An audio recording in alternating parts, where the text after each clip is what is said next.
2020 జనవరి 1వ తేదీ ముంబై రోడ్ల మీద విచిత్రమైన వ్యక్తి కనిపించాడు. పల్లీలు అమ్మే వ్యక్తిని పట్టుకున్నాడు. రోజుకు ఎంత సంపాదిస్తావు అని ప్రశ్న వేశాడు. టాక్సీ కారు నడిపే వ్యక్తిని పట్టుకున్నాడు. రోజుకి ఎంత మిగులుతుంది నీకు అని అడిగాడు. కోడిగుడ్లు అమ్మే మహిళ దగ్గరకు వెళ్ళాడు. రోజు ఎంత లాభం వస్తుందని ప్రశ్నించాడు.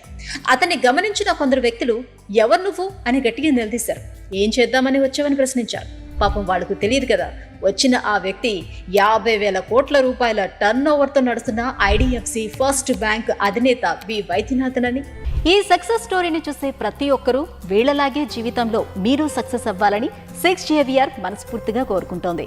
South India famous astrologist and gemmologist Lakshmi Ganapathi Rao Jamalapuram 6JVR ద్వారా ఇండియాలో అతి తక్కువ ధరకే నవరత్నాలను జాతిరత్నాలను అందిస్తున్నారు. పూర్తి డీటెయిల్స్ కోసం కింద నెంబర్కి కాల్ చేయండి. చూసే వాళ్ళకి ఆయన ప్రశ్నలు పిచ్చిగా కనిపించాయి. కానీ ఆ పేదవాళ్ళు చెప్పిన జవాబుల వెనక 1,000 కోట్ల రూపాయల బిజినెస్ ఫార్ములాలు ఉన్నాయని అక్కడి వారికి తెలియదు. వైద్యనాథన్ సక్సెస్ ఫార్ములా కూడా ఇదే. కార్పొరేట్ కంపెనీలకు లోన్లు ఇస్తే బ్యాంకులు నష్టపోతాయి, కానీ అవే లోన్లు చిరు వ్యాపారులకు ఇస్తే బ్యాంకులు ఖచ్చితంగా లాభాలే ఆర్జిస్తాయి. ఐడిఎఫ్సి ఫస్ట్ బ్యాంక్ సక్సెస్ మంత్రం కూడా ఇదే. సిటీ బ్యాంకులోని చిన్న ఉద్యోగిగా పనిచేసినప్పుడే ఈ విషయం వైద్యనాథన్కు తెలుసు. 1,000 కోట్లు ఎగ్గొట్టే వారికే బ్యాంకులు అప్పులిస్తాయి. విజయ్ మాల్యా, నీరవ్ మోడీ లాంటి వాళ్ళు మనకు బిగ్ ఎగ్జాంపుల్స్.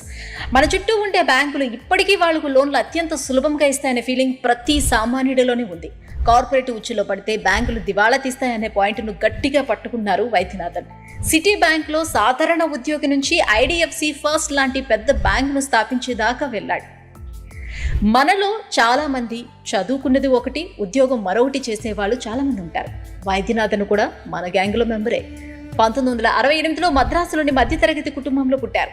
తండ్రి కేంద్ర ప్రభుత్వ ఉద్యోగి కావడంతో స్కూలింగ్ అంతా కూడా పఠాన్కోట్లోని కేంద్రీయ విద్యాలయంలో సాగింది. వైద్యనాథన్ మందలో ఒకడు కాదు, 100లో ఒకడు.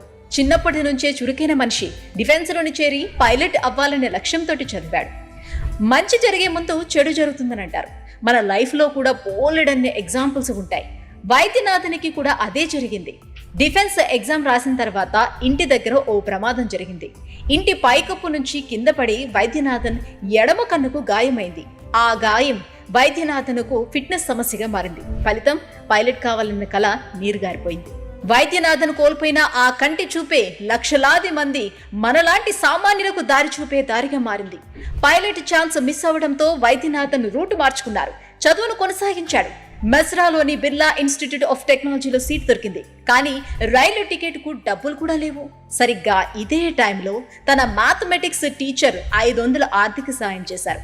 1990 రాంచీలో డిగ్రీ పూర్తి చేసిన వైద్యనాథన్ చెన్నైలోని సిటీ బ్యాంకులోని జాబ్ కొట్టాడు. ఇక్కడే బ్యాంకింగ్ బిజినెస్ పైన పట్టు పెంచుకున్నాడు. వైద్యనాథన్ వేసే ప్రశ్నలు, తీసే డేటాలు చూసి తోటి ఉద్యోగులకు ఆశ్చర్యం వేసేది.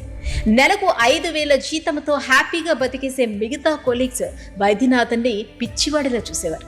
కానీ కాలేజీలోనే కాదు, ఉద్యోగంలోనూ చదువుకోవచ్చు అన్నది వైద్యనాథన్కే తెలుసు. ICICI industrial credit and investment corporation of India city bank తోటి పోటీ పడుతున్నటువంటి తరుణం. సిటీ బ్యాంక్లో పనిచేసే ఉద్యోగులకు ప్రమోషన్స్తో పాటు శాలరీ ఇంక్రిమెంట్, జీతం కంటే వచ్చిన పొజిషనే వైద్యనాథన్కు ఎక్కువగా నచ్చింది. బ్యాంక్లో ఎగ్జిక్యూటివ్ డైరెక్టర్ పోస్ట్ వచ్చింది. ఈ ఛాన్స్ వైద్యనాథన్ను బ్యాంకింగ్ సెక్టార్లో తిరుగులేని వ్యక్తిగా తీర్చిదిద్దింది.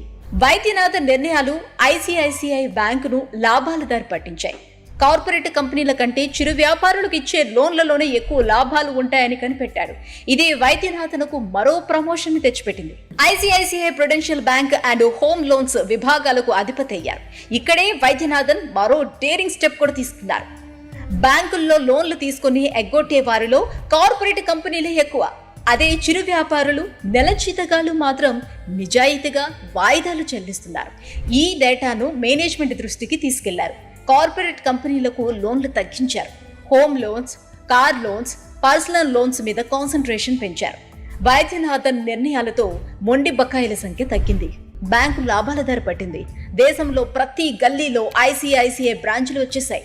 తప్పును ఎప్పుడైతే పసిగడతామో అప్పుడే దాన్ని 100% సరిదిద్దగలమని నిరూపించారు Vaidyanathan. Time to time decisions ICICI బ్యాంకుకు మాత్రమే కాదు, వైద్యనాథన్కు కూడా క్రెడిట్ లెవెల్స్ ని పెంచాయి. ఇతర గ్రూపుల నుంచి పెద్ద పెద్ద ఆఫర్లు తీసుకొచ్చాయి. మళ్ళీ రైట్ టైంలో రైట్ డెసిషన్ తీసుకున్నారు వైద్యనాథన్. బిగ్ బజార్ అధినేత కిషోర్ బియానీ నడుపుతున్న ఫ్యూచర్ క్యాపిటల్ హోల్డింగ్స్ అనే NBFCలో చేరారు. ఉద్యోగంతో పాటు 10% కంపెనీలో వాటా కూడా ఇచ్చారు. ICICI ఎలా నష్టపోయిందో ఫ్యూచర్ క్యాపిటల్ కూడా అలాగే నష్టాలు బారిన పడింది. కార్పొరేట్ కంపెనీలకు ఇచ్చే వేల కోట్ల అప్పులు మొండి బకాయిలుగా మారాయి. నమ్మకం ఉన్న చోట ఖచ్చితంగా విజయం కూడా ఉంటుంది. వైద్యనాథన్ లైఫ్లో అదే జరిగింది. లాభాల్లోకి వచ్చిన ICICI లాంటి కంపెనీలను వదిలేసి నష్టాల్లో ఉన్న కంపెనీల్లోని షేర్లు కొనడం ఏంటి? వైద్యనాథన్ వైపు అందరూ విచిత్రంగా చూస్తారు. అతను మాత్రం ధైర్యంగా అడుగు ముందుకేశారు. కాకపోతే ఫ్యూచర్ క్యాపిటల్లో 10% వాటాకు 78 కోట్ల రూపాయలు డబ్బు కావాలి. అందుకోసం మొత్తం ఆస్తులను తాకట్టు పెట్టాడు. ఫ్యూచర్ క్యాపిటల్ని వైద్యనాథన్ పూర్తిగా నమ్మాడు. నిన్నటిదాకా ఆయన ఓ బ్యాంకులో కేవలం ఉద్యోగి. ఇప్పుడు ఫ్యూచర్ క్యాపిటల్లో భాగస్వామి. బిజినెస్ మీద మరింత దృష్టి పెట్టారు. కార్పొరేట్ లోన్లను కట్టడి చేశారు. 2010లో 30 కోట్ల నష్టాల్లో ఉన్న ఫ్యూచర్ క్యాపిటల్ 2 ఏళ్లలోపే 300 కోట్ల లాభాలకు చేరింది. వైద్యనాథన్ తీసుకొచ్చిన సంస్కరణలు ఫలించాయి. కిషోర్ బియానీ కూడా తెలివైన వ్యాపారవేత్త. నష్టాల భారాన్ని మోసిన అతను అప్పులను తగ్గించుకోవటానికి లాభాల్లోకి వచ్చిన ఫ్యూచర్ క్యాపిటల్ ని అమ్మకానికి పెట్టారు. 2012 కిషోర్ బియానీ నిర్ణయంతో వైద్యనాథన్ డీలా పడ్డారు. కానీ తెలివైనోడని మరోసారి రుజువు చేసుకున్నారు. వార్బగ్ పిన్కాస్ అనే US బేస్డ్ ప్రైవేట్ ఈక్విటీ కంపెనీని పట్టుకున్నాడు. కిషోర్ బియానీ వాటాను 800 కోట్లకు కొనిపించాడు. కంపెనీ పేరును క్యాపిటల్ ఫస్ట్ గా మార్చారు. కార్పొరేట్ కంపెనీలను పక్కన పెట్టి MSMEలు, చిరు వ్యాపారులకు ఫైనాన్స్ సపోర్ట్ చేశారు. 10 ఏళ్లలోనే 8,000 కోట్ల లాభాన్ని ఆర్జించారు. 2015 లాభాల్లోకి వచ్చిన ఫస్ట్ క్యాపిటల్ ని NBFC నుంచి బ్యాంకుగా మార్చాలని నిర్ణయించారు. దీనికి మరో మాస్టర్ ప్లాన్ వేశారు వైద్యనాథన్. అప్పటికే కార్పొరేట్ సెక్టర్లో లోన్లు ఇచ్చి తీవ్ర నష్టాల్లో ఉన్న infrastructure development finance company IDFC బ్యాంక్తో కొలాబరేట్ అయ్యారు.